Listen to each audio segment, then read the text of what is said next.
Welcome to the Jeff Crilley Show. I'm your host, Jeff Crilley, and I'm thrilled to have in studio Mark P. Mitchell. He's an author and internationally known speaker. Welcome to the show. Thank you. I'm excited and honored to be here, so thank you, Jeff.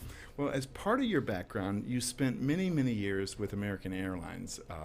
Tell us about that experience. No, thank you. It feels like I spent the biggest part of my adult life growing up at American Airlines. I just left about a month ago after spending almost 34 years doing a host of really cool things on behalf of American, from technology integration around the merger to HR transformation in the last 2 or 3 years. But clearly the coolest part of my career at American was getting to run airports. I spent 17 years running airports, LaGuardia, LAX, time in Boston, DFW. Clearly the best part of my job. When you told me just before we went on the air that 9/11, where were you? I was the general manager, station director for LaGuardia on 9/11 in New York. What was that like?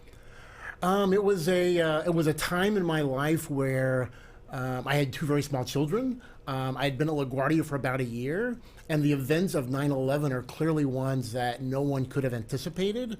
What I learned through that experiences is it revealed who I was as a person and as a leader of the team there in New York. There were almost 1,000 people looking around, wondering what was going to happen next. Yes. And I realized I was the one person they were looking to know if their jobs were okay. Would the airline keep going? And it really revealed who I was as a leader during that time in New York. You know, something that occurred to me, because on the day of 9/11, obviously, I was a news reporter and we all were going into the station to work. But at the time we're going in, we didn't know if this was the end of the world, right? If you remember that, it was just, planes coming in. It appeared like major cities were being attacked. And as I'm driving into work, I'm thinking to myself, here it is. This could be my last day on the planet. Why am I going into work? Why am I not home with my wife? Did that thought occur to you, that here I am on duty for a company I love, but my wife, my kids? It was yes, there were a lot of emotions and events going on those days at an airport.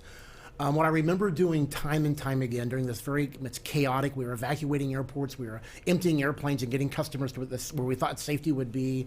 And every time there was an event going on that I thought might make a news clip, I would pick up my phone as I'm running around the building, leading people to safety, and call my wife and say, if you see it on the news, I'm okay, love you, goodbye, right? And then I go back to orchestrating. I must have done that a dozen times on that day and the coming days, time and time again. So, yes. Well, that leads us nicely into talking about your book, and we've got a full screen picture of your book. It's called My Gift. Tell us about that.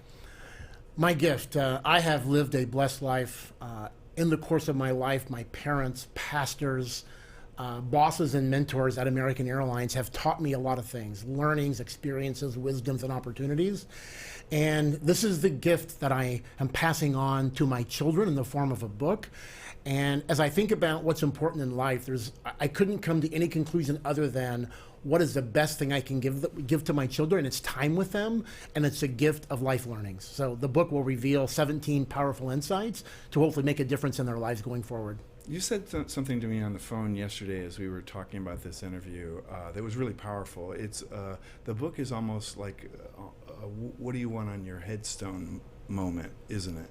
Yes. About a decade ago, I had this epiphany about why is Mark Mitchell here? What's my purpose as a father, as a Christian, as a business leader?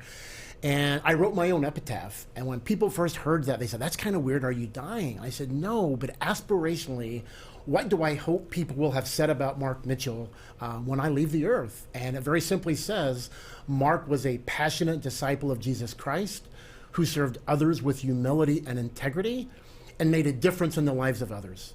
And this book is a piece about bringing to life that last part, about making a difference in the lives of others, those who may choose to read it. Wow. One of the takeaways you gave me yesterday was live your best life, and don't worry about comparing yourself to Mark Cuban or Mark Zuckerberg, and that's not what this is about.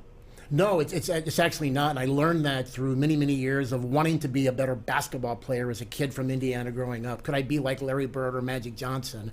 Or could I make more money than, as I realized, Mark Cuban's success? And I realized that God has given me, and I think all of us, a set of gifts. And our best path forward is to be the best we can be, the best you. And I think that's what life is about, is how can you be the best you? I love it. Now you're a very successful speaker. We've got a little video of you being interviewed at a conference, I guess a year or so ago. Tell us about the conference and your role.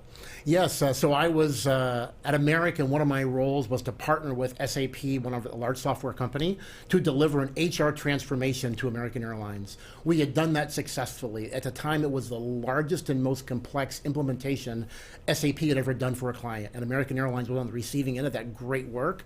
And so I was invited to go on stage with Greg Tom, the president of SAP SuccessFactors, and do a keynote interview in front of about 10,000 of their clients and employees. And it was an exciting and humbling moment for me to represent my company in that way in front of that crowd. So it was exciting. What's it like to speak to 10,000 people? I mean, at my height, the largest crowd I ever spoke to was 3,000, and I was just, shaking with excitement. Yeah, I think anytime I go on stage and have a conversation like that, there's butterflies, and I think the butterflies remind me, I'm a little nervous because this is an important moment for me. And it was exciting. Greg, who was on the other side of the interview, made it so personal and so relaxing. And the bright lights up there, you couldn't quite see everybody to appreciate the 10,000, but Greg made it so comfortable for me to be a part of that, and it was a great outcome. I love it. And you are for hire. Like, I want to show your website. People can hire you to do some consulting. Is that right? After my career in American, my wife and I have started up a small consulting company. We want to sell ourselves in several areas. And so, yes, I'm looking at the next venture between the book and the consulting. I love HR transformation. There's a lot of that going on in the business world these days with companies. My background in customer experience and operations, and I love to talk leadership. So, yes, I would love to go find a way to create some wins for clients across the globe. And people are the most important part of any company, and especially leading a large organization like American Airlines and integrating different cultures. I believe you were there during several acquisitions. It's tough to bring different cultures together, isn't it? Oh, absolutely. And one of the things that American taught me over the years was the value of people and relationships. I think about the merger of American Airlines and U.S. Airways a few years ago and other events. And it is through our people that everything that we do gets done. I was at a session with our executive vice president of people and communications a few years ago, and she challenged the audience, what business are we in? And there were answers like, we're in the passenger service business, we're in the transportation business, the airline business, and I think all those are great answers. I raised my hand and offered that I thought we are in the people business. It is through those people under our care that will deliver the customer experiences, create on-time departures, and deliver the excellence of our products, but it's a people business. Wow. You have been an amazing guest. Promise me you'll come back. Absolutely. Thank you, Jeff. I'm excited to be here, and I'd love to come back and continue the conversation. Absolutely. That's it for now. We'll see you next time.